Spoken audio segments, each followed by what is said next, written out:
ఢిల్లీ నూతన ముఖ్యమంత్రి ఎవరన్న దానిపై సస్పెన్స్ వీడిపోయింది. అరవింద్ కేజ్రీవాల్ వారసురాలిగా అతిషి మార్లేనా ఎంపికయ్యారు.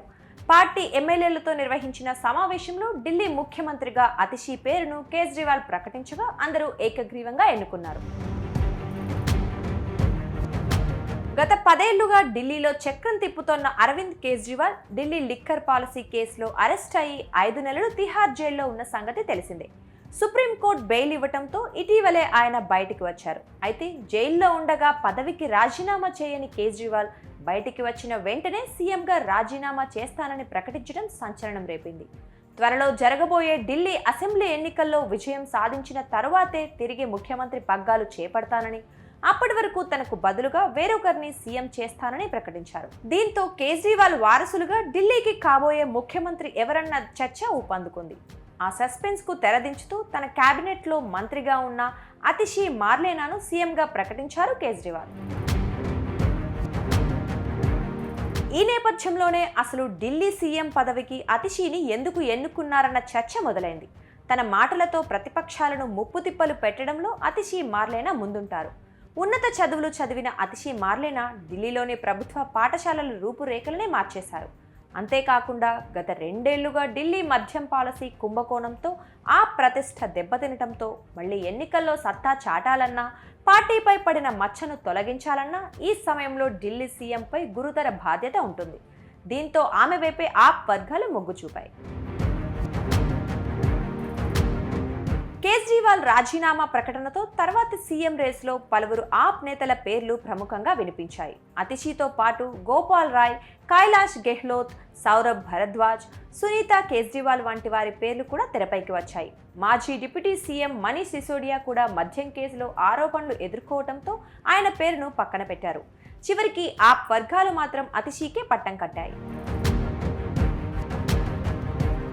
కేజ్రీవాల్ పక్కనే అత్యంత సన్నిహితులుగా ఉండే వాళ్లలో అతిషి మినహా మిగిలిన వారంతా ఢిల్లీ లిక్కర్ కేసులో జైలుకు వెళ్లారు. మార్చి 21వ తేదీన కేజ్రీవాల్ కూడా అరెస్ట్ కావడంతో కీలక నేతలు లేక ఆప్లో గట్టి నాయకులు ఎవరు అనేది ప్రశ్నార్థకంగా మారింది. అయితే అప్పుడే సీఎం రేసుకు అతిషి పేరు తెరపైకి వచ్చినా కేజ్రీవాల్ రాజీనామా చేయకుండా తీహార్ జైలు నుంచి ఢిల్లీ పాలనా వ్యవహారాలు చూసుకున్నారు. అటు పార్టీ ఇటు ప్రభుత్వం క్లిష్ట పరిస్థితుల్లో ఉన్న సమయంలో అతిషి మార్లేనా అన్ని తానే నిలిచారు.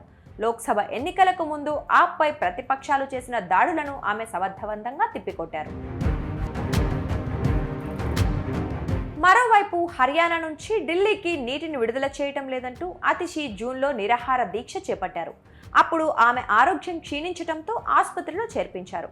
ఇక కేజ్రీవాల్తో పాటు కీలక మంత్రులైన మనీష్ సిసోడియా, సత్యేంద్ర జైన్లు అరెస్ట్ అయి జైలుకు వెళ్లడంతో వారి శాఖలు మొత్తం ఆవిడే చూసుకున్నారు. ఈ క్రమంలోనే అతిషి 14 శాఖల బాధ్యతలను తలకెత్తుకున్నారు. అందులో కీలకమైన విద్య, ఆర్థికం, ప్రణాళిక విభాగం, పీడబ్ల్యూడీ, జల, విద్యుత్, ప్రజా సంబంధాలు శాఖలు ఉన్నాయి. ఢిల్లీలోని సెయింట్ స్టీఫెన్స్ కాలేజ్లో గ్రాడ్యుయేషన్ పూర్తి చేసిన అతిషి రోడ్ స్కాలర్షిప్ పై ఆక్స్ఫర్డ్లో చదువుకున్నారు. మరోవైపు ఆప్లో చేరటానికి ముందు ఆమె 7 ఏళ్ల పాటు మధ్యప్రదేశ్లోని గ్రామీణ ప్రాంతాల్లో సేంద్రియ వ్యవసాయం, విద్యాభ్యాసంపై పనిచేశారు. చాలా స్వచ్ఛంద సంస్థలతో కలిసి పనిచేసిన అనుభవం అతిషికి ఉంది. 2015లో మధ్యప్రదేశ్లోని కాంధ్వా జిల్లాలో జరిగిన జల్ సత్యాగ్రహలో పాల్గొన్న అతిషికి ఆప్ నేతలతో పరిచయాలు ఏర్పడ్డాయి.